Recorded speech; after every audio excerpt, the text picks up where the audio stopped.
Yeah. And the man is real man, he man in his pocket. I don't find if he working. So Yeah, we whoever don't forget working, them. they're ready to start it out. Yeah. Me, I'm just getting too much for me there. If And you make sure the walking, man I get the take you ads. How we gonna run the thing? Yeah. Pardon? If you walking, I take you. Yeah, man. Who's come out to us for a weekend? Alright, good. So it's bunnies, right? Bunnies, yes. Yes, sir. 100.1 Vibes FM.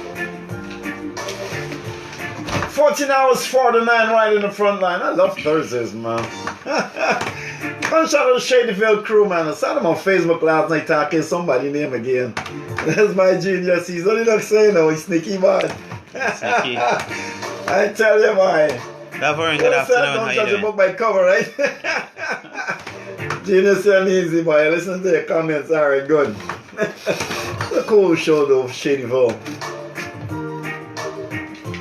I want to tell you with your competition.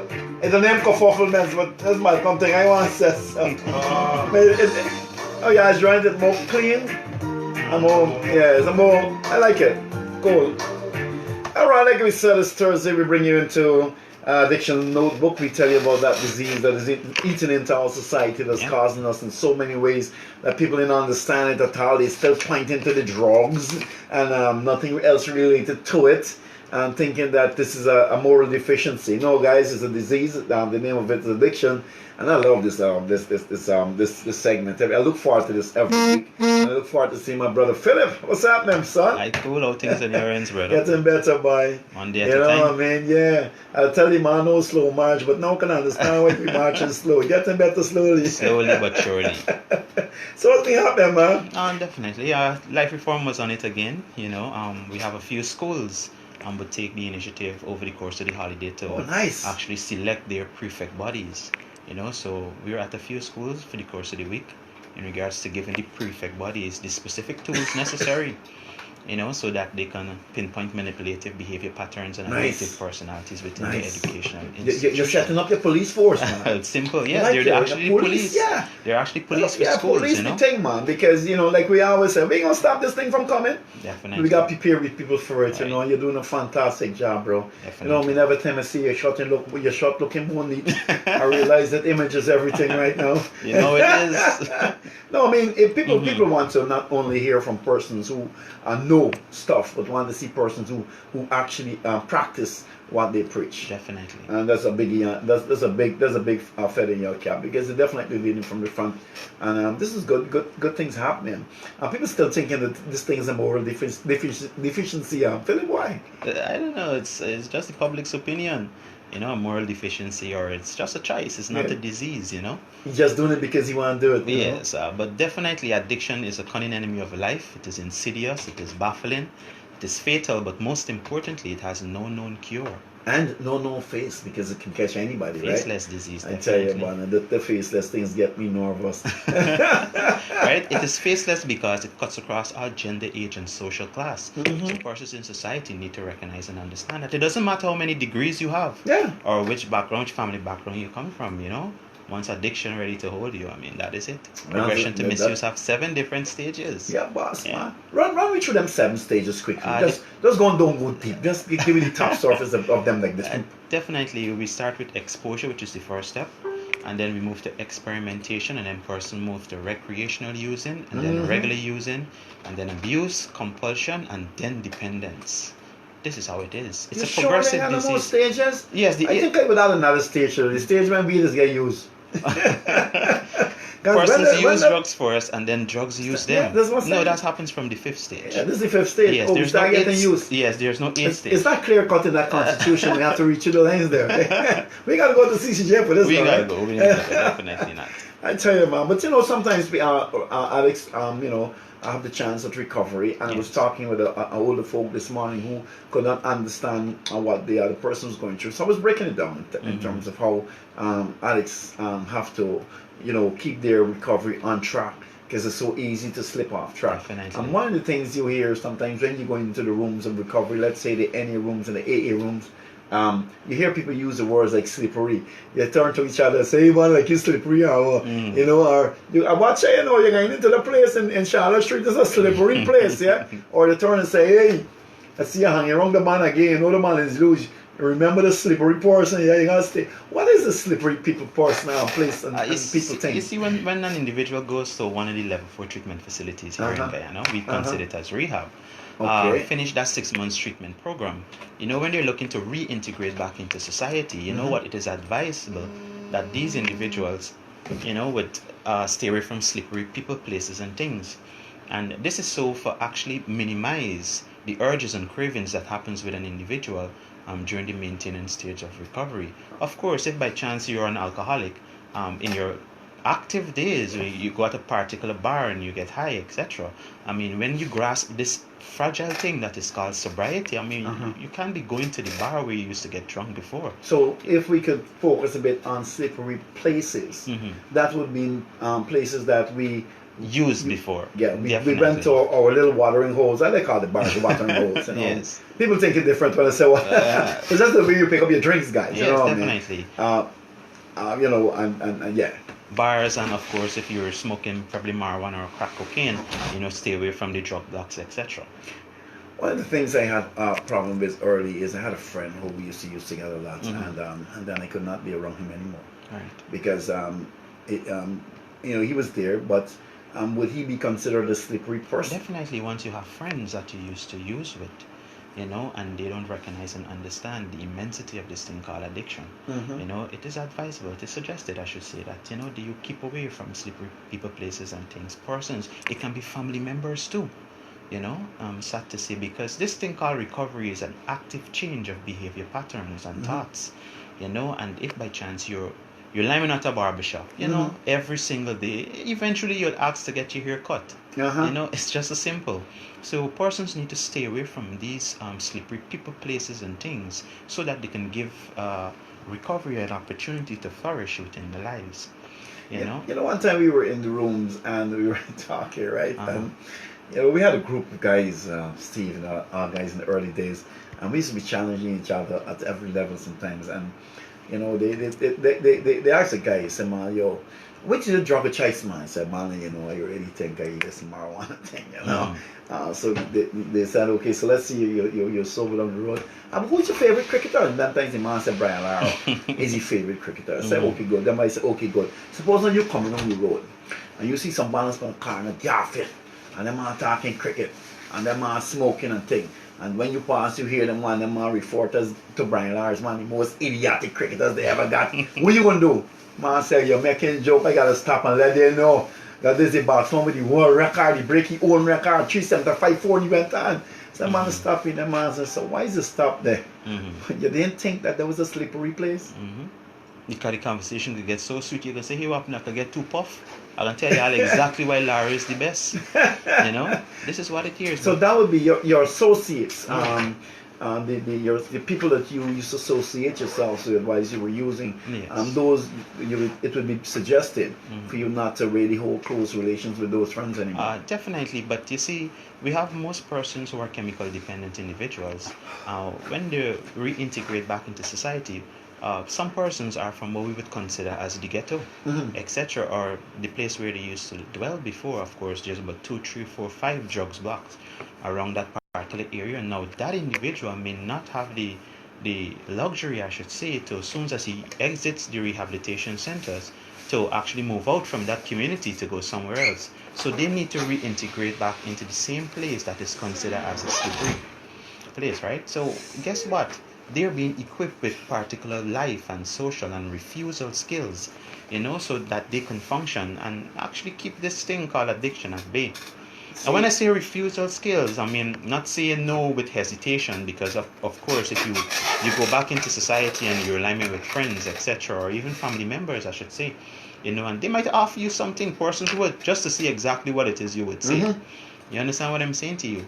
But saying no with hesitation, I mean, it gives them room to actually try again. So when I say refusal skills, I'm talking about saying no with confidence, and there's a difference. So it works. So persons may not be able to, exit out of the community or even move away from the family members them that are considered as slippery persons, but they would be equipped with the essential tool necessary to actually stay in the maintenance stage of recovery, which is very, very important. And so we've covered the places. So the slippery places would be places that you used to go to you know get your habit on. That would be the bars or the little smoking houses or the corners where it would be where you normally pass, like say if it's in Alexander Street. You're calling out some names, yeah, man. and you won't walk Alexander Street no more because your legs might just get a flash and you might just turn right or left, depends on which direction you're coming from. Well, we heard some stories before from persons who had relapsed. You know, they're riding down close to the drug block on a bicycle and the handle just torn in the drug block. You know, yeah, reported they caught somebody in front of a known drug block. I don't know why. How does it really happen? So, but the thing's still continuing and that man get catch. But that's what we really mean by slippery places. And the people, of course, is the those who you used to probably hang out with, who used to do all your drugging with. You should probably get into petty crimes to get your drugging on.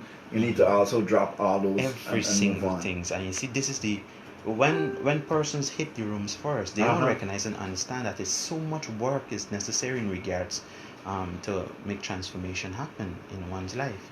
You know, because doing a 6 months program doesn't mean all is well.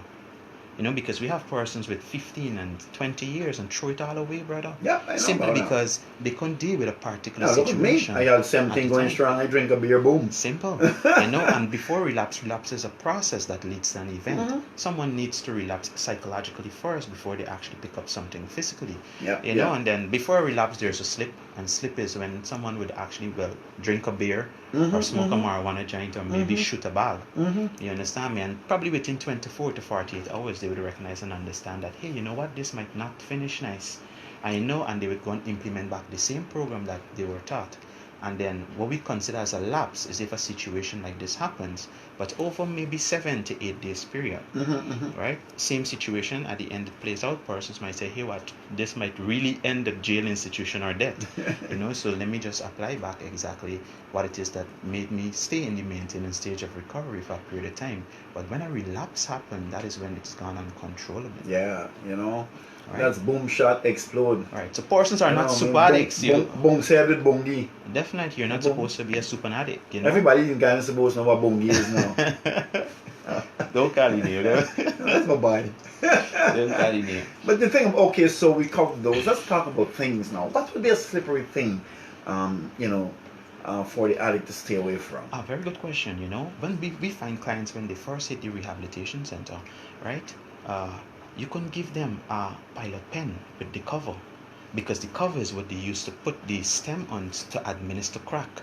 So that pen cover was considered as a trigger for that individual. Wow. Do you understand me? When persons exit the rehabilitation center, even finances, I never money. knew that one. Yes, money is a trigger money. too. I know money. Money is my thing. My thing was money, boy. My dad helped me out with that thing, boy. My dad, I big up the old Joe, boy. Old Joe, in my first early recovery stages, I started back working at Banks DIH, and I made it clear that, I asked my dad to do it, and he agreed.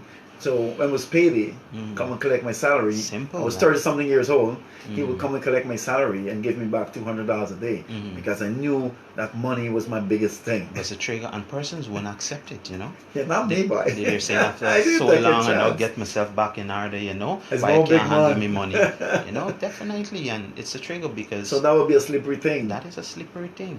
You know, and the list goes on. You know, every person, every individual is different in regards to what could be a slippery thing for them. You know, for most persons, even something like a relationship, you know, can be a slippery thing.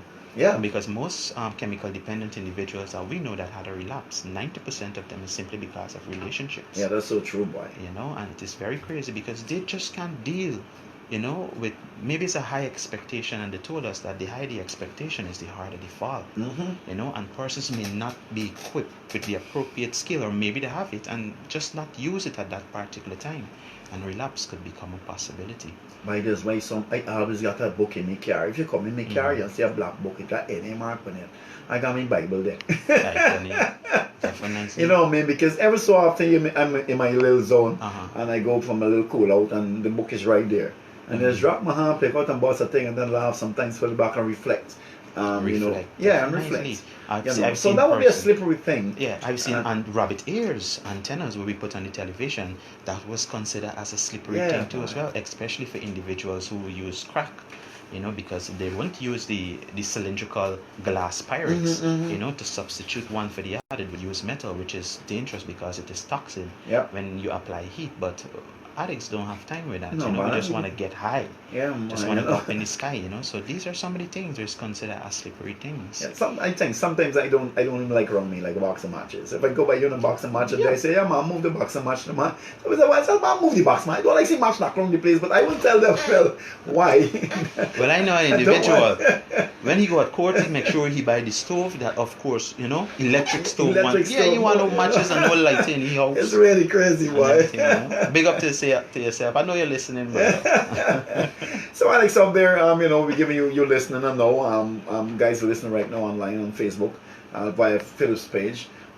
We just want to give you a little extra bump today, and to those who are entering into this field, this new life that you want to live without the use of drugs. These are some of the things you need to know. Stay away from slippery people, places, and things. All right. Definitely. All right, Philip, thanks for coming through, man. What's going to be it for life reform this week? Definitely, we're still doing collaborations with the Guyana Police Force. So we're starting lecture sessions with them from the 5th of next month.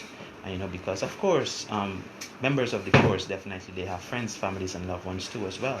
But being in that line of work, they have interactions with the public actually every single day. So if by chance they get caught to a particular situation and an individual is behaving in a particular way that they can't comprehend, at least this training would be ideal to give them the tools necessary to spot the different substance use and misusers, and in regards to the classification of drugs too as well, and what is some of the side effects and symptoms too as well. So it's a holistic approach. We need to equip our armed forces with this knowledge too as well, so they too can exercise their job, well done, I should say. Yeah, well, I'm going to tell you this. We had a good conversation last week in terms of the decriminalization of marijuana, and I hit the road after the show, and I was stoned, I was pelted, and then I was agreed with, but one of the things is that people are happy that when we speak about from sources that we get. So it was, I had about 40 other conversations from then to now. that's persons want to hear more. Tomorrow we actually on channel 28. Cool. From 6 p.m. tomorrow. Man, the more information, the better. But definitely, it was really interesting. It was really interesting. Some of the comments, though, really, really interesting. It would be surprised for you to know the kind of interest that is lying out there in terms of that little thing there. But more interest now is being raised now in terms of what you're doing, awareness, education on this disease and what could happen and what can happen, and preparing our kids, especially the kids who don't know about it. Exactly. When they actually walk in there with some information if they're going to do it. But we're going to say, please don't. Regardless how the world views mood and mind altering substances, what we at Life Reform is actually looking to do here in Guyana is, of course, have personnel in all 10 administrative regions so we can get the statistics in respect to persons who are using and misusing drugs to see exactly what's the consequences, how it affects individuals, and what percentage do as well, so we can do interventions. So you're moving around a lot the country. Definitely. All right. So I think we should start a petition now for you to have a duty-free car. What? We could choose the car. Can we choose the car? No, you can't choose the car. Why not? Because you want them big fancy car. How you know that? How you know that? Oh, you know that? You know. Thanks for joining us, Philip. Respect, looking forward for the Galp again next week, Thursday, on Addiction Notebook. Guys, we come to the end of this segment. We're going to take a break. When we come back, we're going to give you the Samaru Investments for the hour. Definitely. Information is kicking these people. Kicking, Philip. Kicking. Some money. BPAX has Why, yes, you heard that for your last. I used to call you.